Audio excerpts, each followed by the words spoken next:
Жылдам ақпарат рейсуді жалғастырамыз. Барша қазақ елі көрсін білсін хабардары болсын. Ассалаумағалейкум армағазақ арнамызға қош келдіңіздер. Әлемде және де Қазақстанда болып жатқан жаңалықтарды алғашылар қатарына біле отырғыңыз келсе, арнамызға жазылып лайк түймесін басыңыз.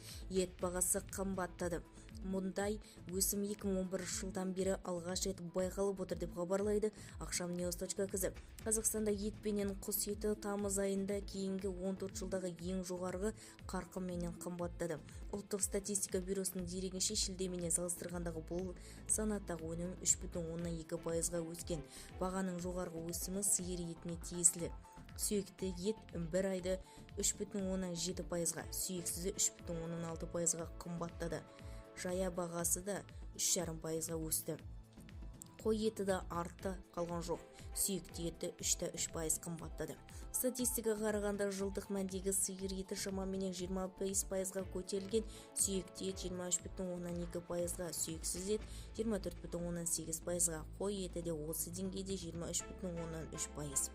Ауыл шаруашылығы министрлігінің бағаның өсуінің ең алдыменен экспорттың күрт артуы және де тарифтердің көтерілуіменен байланыстырып отыр. Сала мамандары бұған қосымша жүйелі проблемаларды, кадр тапшылығы және де өндірістегі құрылымдық мәселелерді де алға тартады. Қой етінің қымбаттауына қатысты ресми түсініктемелер аз болғанымен экспорт факторы мұнда да шешімі рөл ойнаған. Биылғы алғашқы жарты жылдықтағы қой еті экспорты 2,6 есе өскен. Бұған дейін Қазақстанда өндірілген сиыр етінің өзіндік құны менен дүкендердегі бағасы арасындағы артықшылықты айырмашылықтары барын жазға едік.